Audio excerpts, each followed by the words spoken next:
Welcome to the webcast again. This is Ryan from Kaspersky Lab Global Research and Analysis team. I'm here with Maria Namestnikova, Senior Spam Analyst at Kaspersky Lab. Hi. And Maria, I want to talk to you a bit about spam. We all get a lot of spam in our inboxes. We all know what spam is, but not a lot of people understand what goes into the creation of spam, a lot of the on-the-ground stuff that happens, the economy that drives spam. And Maria, a lot of this centers around money, obviously. The only reason we see millions of spam in our inbox is because of money and economics.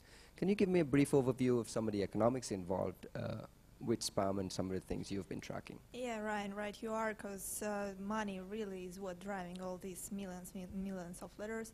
And actually, the spammers have not only one scheme of conducting their affairs. They have actually three of them. First of them is sell-by, the traditional scheme of selling every goods and services in the world. Second one is affiliate program spam. And the third one is fraud spam, like Nigerian letters, you won letters, and phishing letters. So explain sell-by. What exactly does sell-by mean? I've already told you that it's a traditional scheme of all the goods and services bought and sold in the world. Right. And it's just when the customer comes to a spammer and says to him, to the person, that he wants to make an advertising via spam. And the spammer just gets money and sends a lot of letters to users. And the spammer doesn't care if the user will buy the service or a good that's suggested or not. The spammer has already got his money and is happy. Right, so that's one scheme where he is paid to just send spam. He is not driven by what happens with spam. Yeah, right, you are. And this scheme is very popular in East Europe, in Russia, Belarus, and Baltic countries, in the countries of former Soviet Union. The other big scheme, the main one basically that drives a lot of the economics of spam is the affiliate networks and spam affiliates. Talk to me a little bit, walk through how those affiliates work and what are some of the main characteristics of. Yeah, you're right. This scheme is the main actually, and it appeared because in the USA and in the Western Europe, the first scheme doesn't actually work because the laws against spam are very strong in these countries, and people just knowing that this method of making advertisement is outlawed just don't want to spoil the reputation of their companies, and they do not use the spam as an advertising. So the spammers had to invent some other scheme to just to be out of the law, so to say, because law is local and the internet is international. Right.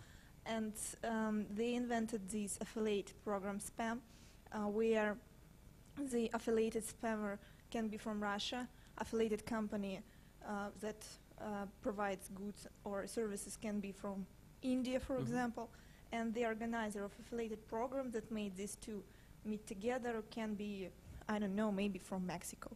Right. And actually the spammer sends, for example, Viagra letters, and he does care if the Viagra will be bought by the user or not, because the spammers get money after every order. Actual sale, right? So yeah, he earns a commission based on what comes out of the eventual right, sale.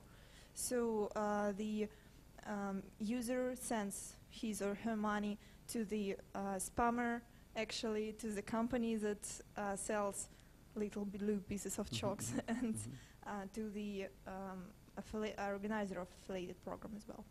And that's big, especially in some parts of the world. And I want to talk a little bit about the diversity of spam, why certain countries see certain types of spam. A lot of the pharmaceutical spam, let's call it pharmaceutical spam, a lot of the Viagra spam is aimed at certain countries. Why is that? I've already told you that in eastern countries of Europe, the first methods of distributing spam is very popular, sell-by spam. And it's not only because the companies are ready to pay for it, it's also because affiliated program spam doesn't actually work as well as in the USA and in the Western Europe. Actually, for example, talking about pharmaceutical spam, in Russia or in Belarus, in Ukraine, you can just go to the drugstore and buy almost every med you want without prescription. And in Europe, in Western Europe, in the United States of America, the situation is not so easy. Oh, it's entirely different. Yeah, absolutely. You need prescription for almost everything. So. Yeah, absolutely right you are. So that's why these pharmaceutical spam works, because in these shops you do not have to have prescription, and you can just send your money and get your medicines, even though the medicines can be fake.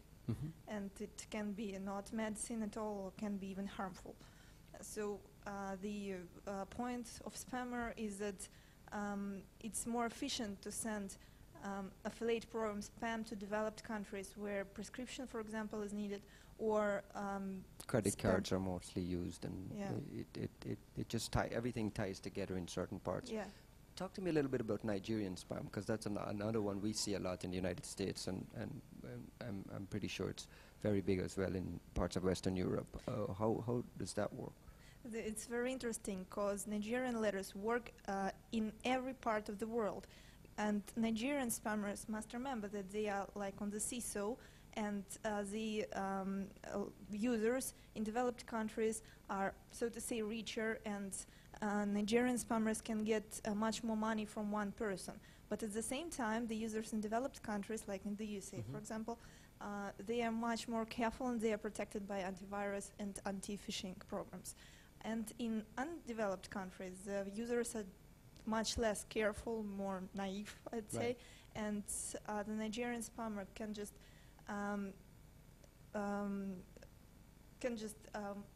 get much more money from many people.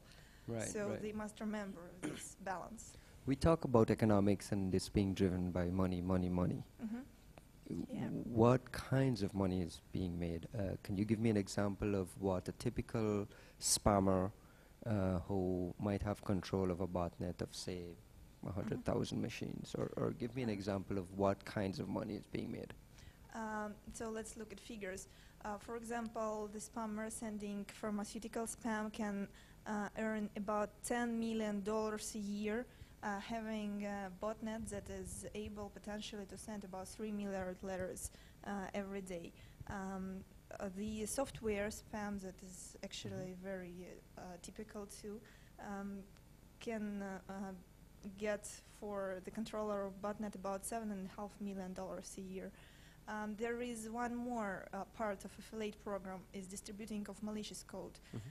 The distributing of malicious code can get about $200,000 to a spammer for distributing only one executable a year.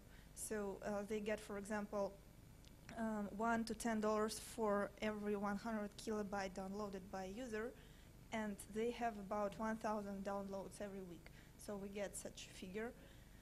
And for ordered spam, they get about $50 million yes, in the world for each ordered mailing.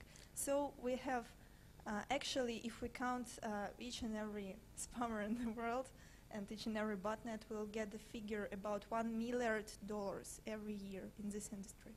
Wow. So there's a reason for this big volume of spam we're seeing. It's obviously driven by guys making a lot of money. Thank you very much, Maria. Very informative stuff. And thank you for watching our Security Analyst Symposium webcast here from Munich, Germany. Thank you.